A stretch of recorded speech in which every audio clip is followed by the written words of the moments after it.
Hello बच्चों, मैं Kripashankar NMIMS मंथन में आपका हार्दिक स्वागत करता हूं। प्यारे बच्चों, अगर आप क्लास 8 में अध्ययनरत हैं और अगर आप अपने आप को साबित करना चाहते हैं तो आपके पास एक सुनहरा अवसर है।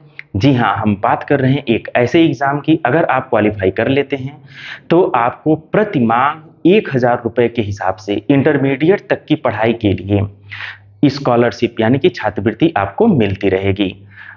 उस एग्जाम का नाम है राष्ट्रीय आय एवं योग्यता आधारित छात्रवृत्ति परीक्षा, यानी कि national means cum merit scholarship examination, NMIMS exam. NMIMS exam, इस एग्जाम की तैयारी हम इसी प्लेटफॉर्म के माध्यम से, एनएमएमएस मंथन के माध्यम से करवा रहे हैं। आपको कोई भी असुविधा नहीं होगी अगर आप सारे वीडियोस को ध्यान से देख लेते हैं। जितना मैंने अपलोड कर दिया है तो आप बहुत ही आराम से इस एग्ज़ाम को क्वालिफाई कर लेंगे और अपना सपना पूरा कर पाएंगे। और आपको प्रति माह 1000 रुपये के हिसाब से स्कॉलरशिप मिलेगी। आपके परिवार का कुछ बोझ आप जरूर हल्का कर पाएंगे इसी उम्र में। इसलिए इस एग्ज़ाम की तैयारी पूर्ण मनोयोग के साथ आप करिए। इसका आवेदन आ चुका है। आवेदन कैसे करना है इसको हम स्टेप बाय स्टेप आपको बताएंगे। अगर आप वीडियो को अंत तक ध्यान से देख लेते हैं तो आपको कोई कठिनाई नहीं होगी। आप अपने ही मोबाइल के माध्यम से आसानी से फॉर्म को फिलअप कर पाएंगे। तो चलिए शुरू करते हैं। कैसे आवेदन करना है? आवेदन ऑनलाइन आवेदन किया जाएगा। सबसे पहले आप क्या करेंगे, गूगल पे इंट डाटा को इन टाइप करेंगे, entdata.co.in। तुरंत एक ऑप्शन, एक पेज ओपन होके आ जाएगा जिस पे लिखा रहेगा राष्ट्रीय आय एवं योग्यता आधारित छात्रवृत्ति परीक्षा 2025। ठीक है, वहां पे आपको क्लिक कर देना है। क्या करना है? क्लिक कर देना है। जैसे ही आप क्लिक करेंगे एक नया पेज ओपन होके आ जाएगा। यह आवेदन कुल 5 चरणों में यानी कि 5 स्टेप में पूर्ण होगा। हम पांचों स्टेप को क्रम वाइज एक एक करके आपको डिटेल बता दे रहे हैं कि कैसे आपको आवेदन कंप्लीट करना है। तो सबसे पहले स्टेप फर्स्ट में आपको क्या करना है? स्टेप फर्स्ट में आपको रजिस्ट्रेशन करना है। जब आप रजिस्ट्रेशन करेंगे तो आपको एक रजिस्ट्रेशन नंबर प्राप्त हो जाएगा। जब आप रजिस्ट्रेशन करेंगे तो उसमें आपका नाम पूछेगा, आधार आपका पूछेगा, डेट ऑफ बर्थ पूछेगा, माता पिता का नाम पूछेगा, कितने भाई बहन हैं आप, और जाति प्रमाण पत्र का क्रमांक पूछेगा, आय प्रमाण पत्र का क्रमांक पूछेगा। यानी कि इस एग्जाम के लिए ऐसे बच्चे पात्र हैं जो सरकारी विद्यालय में अध्ययनरत हैं और जिनके माता पिता की इनकम 3.5 लाख रुपए वार्षिक से कम है। आय प्रमाण पत्र बच्चे के नाम से रहता है लेकिन उसमें पूरे परिवार की इनकम शो होती है, माता पिता की इनकम उसमें लिखी जाती है। तो काफी कंफ्यूजन होता है, बच्चे या गार्जियन या अभिभावक जितने भी हैं वो परेशान होते हैं कि आय प्रमाण पत्र हम किसके नाम से बनाएं। तो आय प्रमाण पत्र बच्चे के नाम से ही बनता है लेकिन उसमें फैमिली की इनकम होती है, माता पिता की वार्षिक इनकम उसमें मेंशन होती है। ठीक है, तो उसका क्रमांक लगेगा। और इसके अलावा मतलब बहुत सारी इंफॉर्मेशन आपसे पूछी जाएगी, रिलीजन पूछा जाएगा या अन्य इंफॉर्मेशन, पिता का व्यवसाय क्या है। हाँ, तो ये सारी चीजें आप उसमें फिलअप कर दीजिएगा। आसानी से आप रजिस्ट्रेशन कर पाएंगे और एक रजिस्ट्रेशन नंबर आपको मिल जाएगा। जब आपको एक रजिस्ट्रेशन नंबर मिल जाएगा तो आप आगे की स्टेप उसी रजिस्ट्रेशन नंबर को डाल करके कंप्लीट कर पाएंगे। हर स्टेप में वह रजिस्ट्रेशन नंबर आपसे पूछेगा, इसलिए आपको वह रजिस्ट्रेशन नंबर अच्छे से एक जगह लिख करके रख लेना है जहां से वो गायब ना हो। स्टेप सेकंड में हमें क्या करना है? स्टेप सेकंड में डाउनलोड स्कूल सर्टिफिकेट।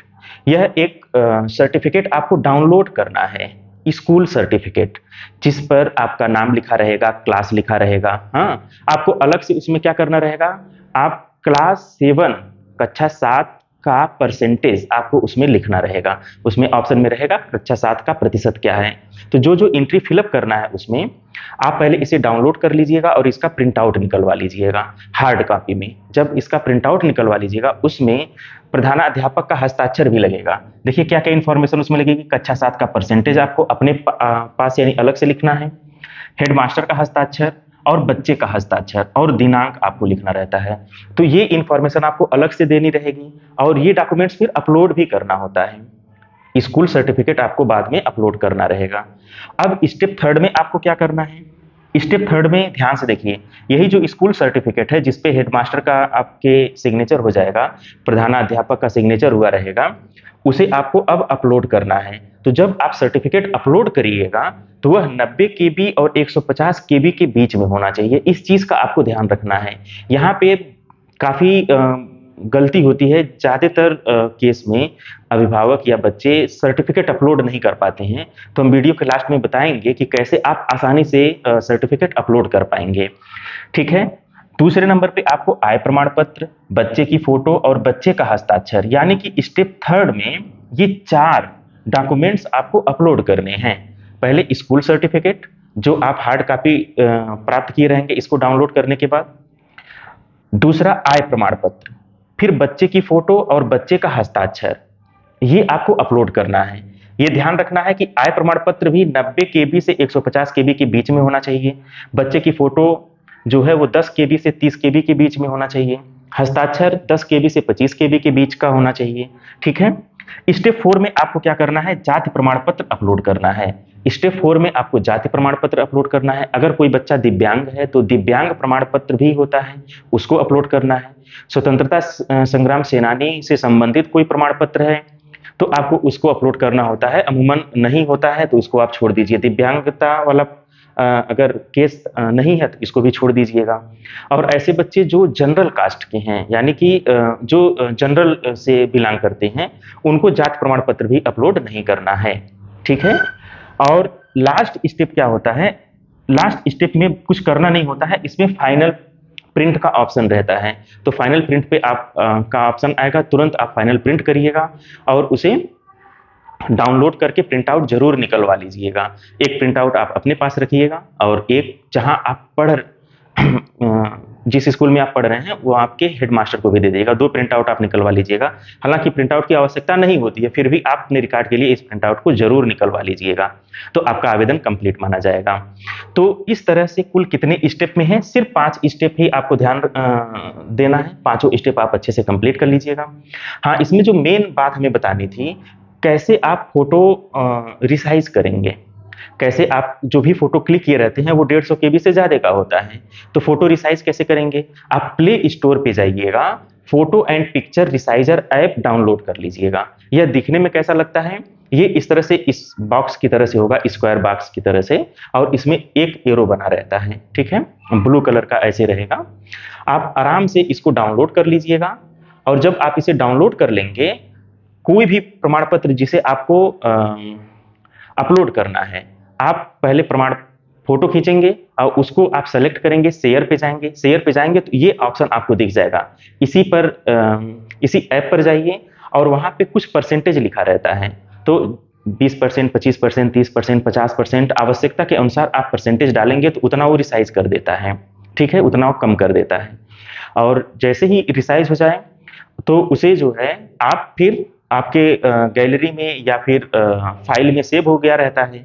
आप इस पेज पर आइएगा जहां से आपको सेलेक्ट करना होता है जितने भी प्रमाण पत्र दिए गए हैं। आप जैसे ही डॉक्यूमेंट सेलेक्ट करेंगे, तुरंत आपको माई फाइल पे ले जाएगा, वहां से आप आराम से इसे अपलोड कर पाएंगे। बहुत ही आसान सा प्रक्रिया है। 1-2 बार थोड़ा सा प्रैक्टिस करेंगे तो आप इसे आसानी से कर पाएंगे। तो इस तरह से आप आवेदन कर लेंगे, और अगर आप आवेदन कर लेते हैं तो इस एग्ज़ाम की आप बेहतर तैयारी करना शुरू कर दीजिए। और अगर आप बेहतर तैयारी करते हैं तो आप यकीन मानिए इस एग्ज़ाम को आप क्वालिफाई भी कर जाएंगे। और जैसे ही आप इस एग्ज़ाम को क्वालिफाई करेंगे, आपको पर मंथ 1000 रुपये के हिसाब से इंटरमीडिएट तक की पढ़ाई के लिए आपको स्कॉलरशिप मिलेगी। यानी कि अगर देखा जाए तो कुल 4 साल आपको स्कॉलरशिप मिलती है, 48,000 रुपये आपको स्कॉलरशिप मिलती है, बस आप एक एग्ज़ाम क्वालिफाई कर लेते हैं तो। इसलिए काफ़ी महत्वपूर्ण एग्ज़ाम है और ज़्यादा से ज़्यादा बच्चे इस एग्ज़ाम के लिए आवेदन करें और इस एग्ज़ाम की तैयारी करें। हमारे ही प्लेटफॉर्म NMS मंथन पे इसकी तैयारी बहुत अच्छी तरीके से कराई जा रही है।